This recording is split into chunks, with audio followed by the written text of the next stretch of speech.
Hello दोस्तों, आपका स्वागत है आपके अपने यूट्यूब चैनल सत्यम पटेल में। मैं इस वीडियो में आज आपको क्लास 12 की केमिस्ट्री चैप्टर 3 इलेक्ट्रोकेमिस्ट्री यानी वैद्युत रसायन का सेकंड पार्ट बताऊंगा। अगर आपने इसका फर्स्ट पार्ट ना देखा हो तो इसका फर्स्ट पार्ट देख लें। अगर आप इस चैनल पर नए हैं तो इस चैनल को तुरंत लाइक और सब्सक्राइब कर दें, जिससे हमारी सारी वीडियोज़ आप तक पहुँचती रहें। तो इलेक्ट्रोकेमिस्ट्री का सेकंड पार्ट का पहला टॉपिक है वैद्युत रासायनिक श्रेणी के अनुप्रयोग। वैद्युत रासायनिक श्रेणी के अनुप्रयोग पेपर में से क्वेश्चन आएगा, वैद्युत रासायनिक श्रेणी के अनुप्रयोग लिखिए। पेपर में क्वेश्चन आएगा वैद्युत रासायनिक श्रेणी के अनुप्रयोग लिखिए, और ये क्वेश्चन जरूर आएगा, इंपॉर्टेंट है। तो आप लिखेंगे वैद्युत रासायनिक श्रेणी के अनुप्रयोग निम्नलिखित होते हैं। नंबर 1, वैद्युत रासायनिक श्रेणी में धातुओं का धन विद्युतीय लक्षण ऊपर से नीचे की ओर चलने पर बढ़ता है, क्योंकि मानक इलेक्ट्रोड का मान घटता है। आपकी किताब में रासायनिक श्रेणी बनी होगी, जो केमिस्ट्री फर्स्ट है उस वाली किताब में ये रासायनिक श्रेणी बनी होगी। तो जब उसमें ऊपर से आप लोग नीचे चलेंगे तो उसमें धातुओं का जो धन विद्युतीय लक्षण नहीं होता है, इस पर प्लस चार्ज लगा होता है, वो धन विद्युतीय लक्षण होता है, तो वो बढ़ेगा। नंबर सेकंड है वैद्युत रासायनिक श्रेणी में ऊपर से नीचे की ओर चलने पर धातुओं की क्रियाशीलता बढ़ती है, क्योंकि मानक इलेक्ट्रोड विभव का मान घटता है। जब आप विद्युत रासायनिक श्रेणी में ऊपर से नीचे की ओर आएंगे तो उसमें जो धातुएं होती हैं उनकी क्रियाशीलता बढ़ती है। नंबर 3 है वैद्युत रासायनिक श्रेणी में ऊपर से नीचे की ओर चलने पर धातुओं की अपचायक क्षमता बढ़ती है, क्योंकि मानक इलेक्ट्रोड विभव का मान घटता है। जब आप रासायनिक श्रेणी में वैद्युत रासायनिक श्रेणी में ऊपर से नीचे की ओर जाएंगे तो उसमें धातुओं की अपचायक क्षमता बढ़ती है। ज़्यादा से ज़्यादा नहीं पूछे जाते हैं। अगर पेपर में पूछा जाए वैद्युत रासायनिक श्रेणी के अनुप्रयोग लिखिए तो आप इसमें सिर्फ 4 पॉइंट लिख देना, उसमें आपको नंबर मिल जाएंगे। हो ज़्यादा 3 नंबर या 4 नंबर में पूछा जाता है। तो चौथा नंबर है 4 नंबर, वैद्युत रासायनिक श्रेणी में नीचे से ऊपर की ओर चलने पर, इसमें नीचे से ऊपर की ओर चलने पर ऑक्सीकरण क्षमता बढ़ती है, धातुओं की ऑक्सीकरण क्षमता बढ़ती है। अगला टॉपिक है नैनसर्ट समीकरण। ये मोस्ट इम्पॉर्टेंट है, हर पेपर में पूछा जाता है। तो नैनसर्ट समीकरण किसी धातु इलेक्ट्रोड के विभव का मान उसके लवण के विलयन की सांद्रता तथा ताप पर निर्भर करता है। सांद्रता एवं ताप के साथ इलेक्ट्रोड विभव में परिवर्तन नष्ट समीकरण द्वारा व्यक्त किया जाता है। फिर से पढ़िए, किसी धातु इलेक्ट्रोड के विभव का मान उसके लवण के विलयन की सांद्रता तथा ताप पर निर्भर करता है। सांद्रता एवं ताप के साथ इलेक्ट्रोड विभव में परिवर्तन नष्ट समीकरण द्वारा व्यक्त किया जाता है। तो जो सांद्रता एवं ताप के साथ इलेक्ट्रोड विभव में परिवर्तन होता है वो नष्ट समीकरण द्वारा व्यक्त किया जाता है। तो नष्ट समीकरण ये होता है E बराबर E naught cell minus RT upon NF log MS upon MN plus एक्वस। ये नष्ट समीकरण होता है। इससे आप लोग न्यूमेरिकल लगाएंगे, ये बहुत इंपॉर्टेंट है, इसको जरूर याद कर लेना। और आप इस चैनल पर हिंदी भी पढ़ सकते हैं। अगला टॉपिक है वैद्युत अपघटन। ये बहुत पूछे जाते हैं, ये छोटे छोटे क्वेश्चन होते हैं, बहुत आते हैं पेपर में। अगर अभी तक आपने इस चैनल को सब्सक्राइब ना किया तो ज़रूर सब्सक्राइब कर लें, क्योंकि बुधवार को हम 1-2 घंटे की क्लास लाएंगे। उसमें सारे इंपॉर्टेंट क्वेश्चन होंगे। अगर उनको आप अच्छे से तैयार कर लेंगे तो पेपर आपका पूरा हल हो जाएगा, उसमें आपके 65 नंबर जरूर आएंगे। तो अगला टॉपिक है वैद्युत अपघटन। वैद्युत अपघटन के गलित अथवा जलीय विलयन में वैद्युत धारा द्वारा प्रवाहित करने पर वैद्युत अपघटन का वियोजन कर विद्युत अपघटन कहलाता है। क्या होता है? वैद्युत अपघटन के गलित अथवा जलीय विलयन में वैद्युत धारा प्रवाहित करने पर वैद्युत अपघटन के गलित अथवा जलीय विलयन में विद्युत धारा प्रवाहित करने पर वैद्युत अपघटन का वियोजन विद्युत अपघटन कहलाता है। अगला है चालकत्व। तो चालकत्व क्या होता है? किसी वैद्युत अपघट्य के विलयन या उसकी गलित अवस्था में वैद्युत धारा प्रवाहित करने की क्षमता उसकी वैद्युत अपघटनीय चालकत्व कहलाता है। इसे सी से प्रदर्शित करते हैं। फिर से, किसी वैद्युत अपघट्य के विलयन या उसकी गलित अवस्था में वैद्युत धारा प्रवाहित करने की क्षमता को उसकी वैद्युत अपघटनीय चालकत्व कहलाता है। इसे सी से प्रदर्शित करते हैं। यह इसे सरल एक परिभाषा है। आप इसे सरल भी परिभाषा लिख सकते हैं क्या? तो अब इसके जगह पे एक और परिभाषा लिख सकते हैं, जैसे वैद्युत अपघटनीय सेल के प्रतिरोध का व्युत्क्रम ही चालकत्व कहलाता है। इसकी जगह आप लिख सकते हैं वैद्युत अपघटनीय सेल के प्रतिरोध का व्युत्क्रम ही चालकत्व कहलाता है। ये बहुत छोटी सी परिभाषा है, आप इसको लिख सकते हैं। तो अगला क्वेश्चन है सल स्थिरांक। सल स्थिरांक क्या होता है? तो बता रहे हैं आपको सल स्थिरांक क्या होता है, आप पूरी वीडियो देख के जाना। 1 सेंटीमीटर अनुप्रस्थ परिच्छेद के क्षेत्रफल वाले 2 समांतर इलेक्ट्रोडों के बीच रखे विलयन में यदि 1 ग्राम, यहाँ पे 1 ग्राम है, ये 1 ग्राम मोल वैद्युत अपघट्य घुला हो तो इस अवस्था में उसकी चालकता उस वैद्युत अपघट्य की मोलर चालकता कहलाती है। क्या है? 1 सेंटीमीटर स्क्वायर अनुप्रस्थ परिच्छेद क्षेत्रफल के वाले 2 समांतर इलेक्ट्रोडों के बीच रखे विलयन में यदि 1 ग्राम मोल वैद्युत अपघट्य घुला हो तो इस अवस्था में उसकी चालकता उस वैद्युत अपघट्य की मोलर चालकता कहलाती है। इसे लैम्डा एम से प्रदर्शित करते हैं। ये जो लैम्डा एम होता है ये स्मॉल लैम्डा होता है। एक लैम्डा होता है छोटा वाला लैम्डा होता है।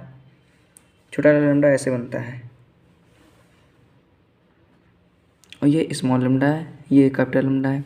तो लैम्डा एम बराबर के इंटू 1000 अपॉन एम। तो याद रखना ये स्मॉल लैम्डा होता है, ये कैपिटल लैम्डा होता है, क्योंकि ये भी कोलरॉस के नियम में ही आएगा। तो अगला टॉपिक है कोलरॉस का नियम। ये मोस्ट इंपॉर्टेंट है, जो पेपर में आता है नंबर 3 नंबर का, ये जरूर देख लेना। और ज़्यादा से ज़्यादा वीडियो शेयर करना, दोस्तों को लाइक करना। कोलरॉस का नियम। तो कोलरॉस का नियम क्या होता है बच्चों? कोलरॉस के नियम के अनुसार अनंत अंतराल पर किसी वैद्युत अपघट्य की मोलर चालकता उसके सभी धनायनों एवं ऋणायनों की मोलर आयनिक चालकताओं का योग होती है। क्या होती है? कोलरॉस के नियम के अनुसार अनंत अंतराल पर किसी वैद्युत अपघट्य की मोलर चालकता उसके सभी धनायनों एवं ऋणायनों की मोलर आयनिक चालकताओं का योग होती है। तो इसका सूत्र होता है, अभी मैंने बताया, ये जो होता है ये बड़ा लैम्डा होता है। तो बड़ा लैम्डा स्मॉल लैम्डा, इसको कहते हैं इनफाइनाइट। तो लैम्डा इनफाइनाइट एम बराबर वी प्लस इस कैपिटल लैम्डा होता है। तो lambda infinite M plus V minus lambda M infinite minus, ये होता है कोलरॉस का नियम, इसका सूत्र। तो ये जरूर आप याद कर लेना। तो अगला टॉपिक है, तो अगला क्वेश्चन है विशिष्ट प्रतिरोध या प्रतिरोधकता। तो विशिष्ट प्रतिरोध या प्रतिरोधकता क्या होती है? तो जब किसी वैद्युत अपघट्य के जलीय विलयन में वैद्युत धारा प्रवाहित की जाती है तब उसके प्रवाह में जो प्रतिरोध उत्पन्न होता है वह 2 इलेक्ट्रोडों के मध्य उपस्थित वैद्युत अपघट्य के स्तंभ की लंबाई L के अनुक्रमानुपाती तथा उसके अनुप्रस्थ परिच्छेद के क्षेत्रफल A के व्युत्क्रमानुपाती होता है। इससे प्राप्त स्थिरांक को विशिष्ट प्रतिरोध या प्रतिरोधकता कहते हैं। इसे ये जो पी टाइप का होता है इसको हम रो कहते हैं। पी ऐसे बनती है, रो ऐसे बनता है, रो से प्रदर्शित करते हैं। कैसे बढ़िए?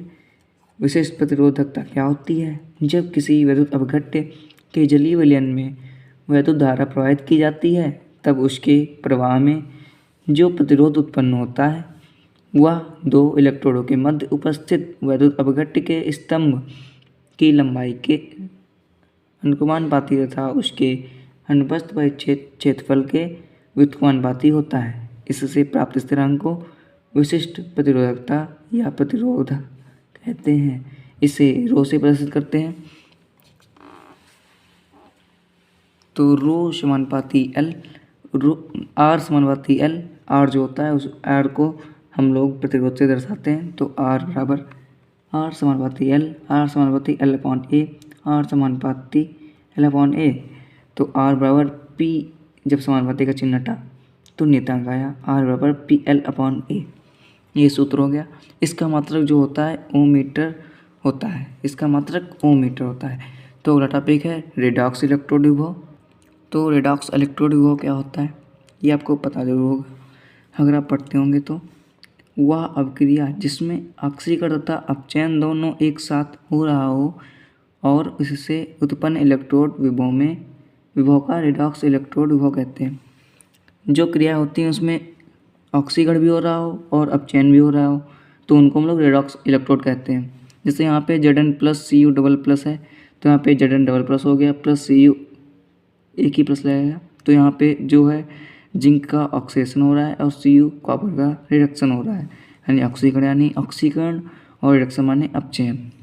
तो फिर से बढ़िया रेडॉक्स इलेक्ट्रोड विभव, जहाँ वह अभिक्रिया जिसमें ऑक्सीकरण तथा अपचयन क्रियाएं साथ साथ हो रही हों उसे हम लोग रेडॉक्स इलेक्ट्रोड विभव कहते हैं।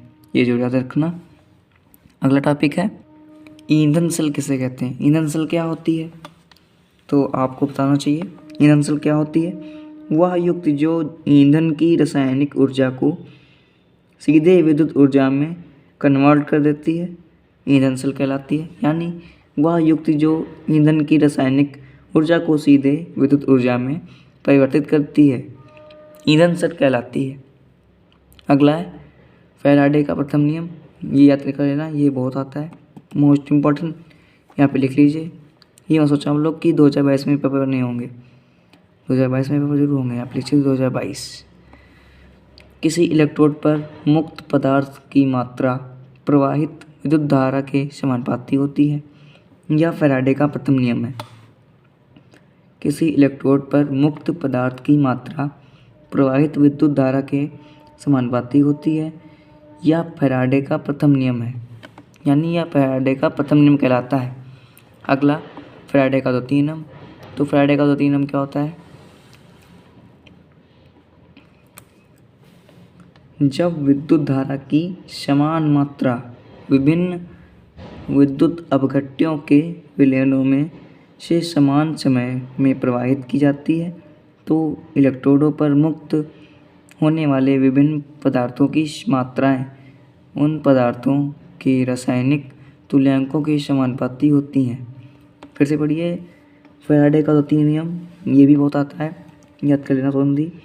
जब विद्युत धारा की समान मात्रा विभिन्न विद्युत अपघट्यों के विलयनों में से समान समय में प्रवाहित की जाती हैं तो इलेक्ट्रोडों पर मुक्त होने वाले विभिन्न पदार्थों की मात्राएं उन पदार्थों के रासायनिक तुल्यांकों के समानुपाती होती हैं।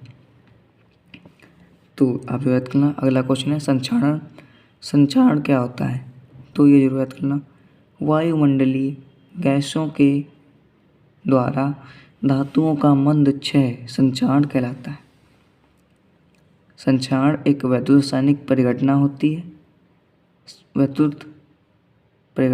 है। वायुमंडलीय गैसों के द्वारा धातुओं का मंद क्षय संक्षारण कहलाता है। संक्षारण एक वैद्युत रासायनिक परिघटना होती है। तो इस चैनल को आप लाइक व सब्सक्राइब जरूर कर देना और शेयर भी कर देना। तो धन्यवाद। अगला वीडियो आप तक जरूर पहुंचे इसलिए इस चैनल को ज़रूर सब्सक्राइब कर दीजिए।